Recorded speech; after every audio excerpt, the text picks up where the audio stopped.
1 year ago, I came to Davos and told you that our house is on fire. I said I wanted you to panic.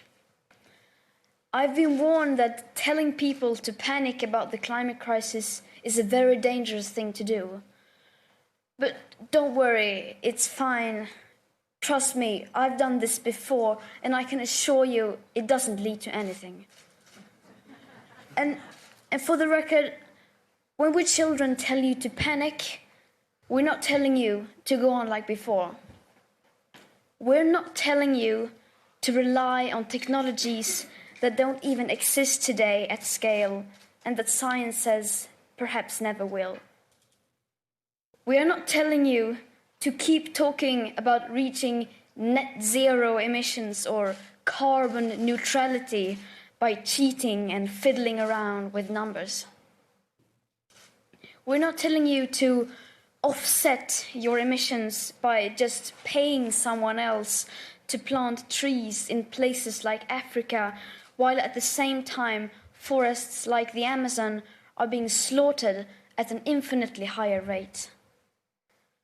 Planting trees is good, of course, but it's nowhere near enough of what is needed, and it cannot replace real mitigation and rewilding nature.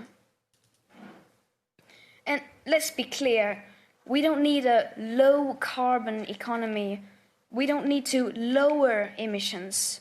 Our emissions have to stop if we are to have a chance to stay below the 1.5-degree target.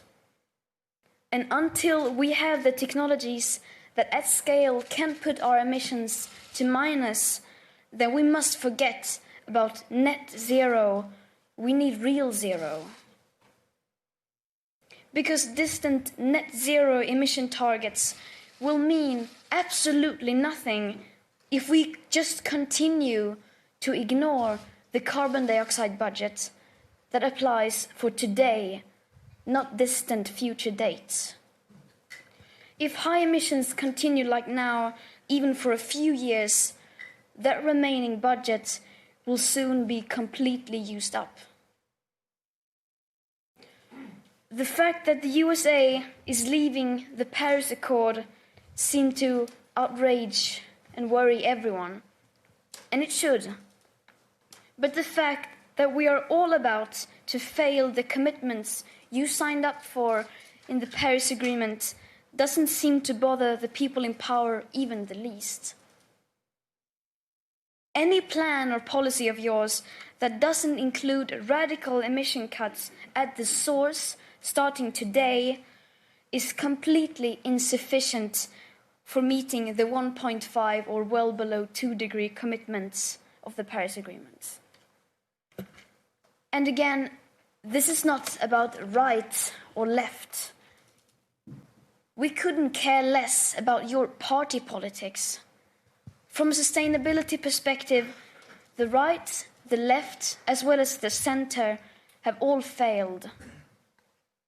No political ideology or economic structure has been able to tackle the climate and environmental emergency and create a cohesive and sustainable world. Because that world, in case you haven't noticed, is currently on fire. You say children shouldn't worry. You say, just leave this to us. We will fix this. We promise we won't let you down. Don't be so pessimistic. And then, nothing. Silence. Or something worse than silence. Empty words and promises which give the impression that sufficient action is being taken. All the solutions are obviously not available within today's societies, nor do we have the time to wait for new technological solutions to become available to start drastically reducing our emissions. So, of course, the transition isn't going to be easy. It will be hard, and unless we start facing this now, together with all cards on the table, we won't be able to solve this in time. In the days running up to the 50th anniversary of the World Economic Forum, I joined a group of climate activists demanding that you, the world's most powerful and influential business and political leaders, begin to take the action needed. We demand at this year's World Economic Forum participants from all companies, banks, institutions and governments immediately halt all investments in fossil fuel exploration and extraction, immediately end all fossil fuel subsidies, and immediately and completely divest from fossil fuels. We don't want these things done by 2050, 2030, or even 2021. We want this done now. It may seem like we are asking for a lot, and you will, of course, say that we are naive. But this is just the very minimum amount of effort that is needed to start the rapid sustainable transition.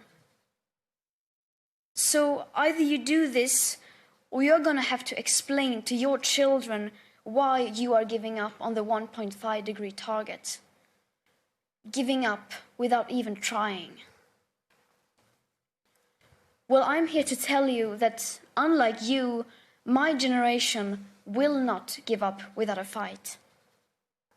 The facts are clear, but they are still too uncomfortable for you to address. You just leave it because you think it's too depressing and people will give up. But people will not give up. You are the ones who are giving up. Last week, I met with Polish coal miners who lost their jobs because their mine was closed. And even they had not given up. On the contrary, they seem to understand the fact that we need to change more than you do.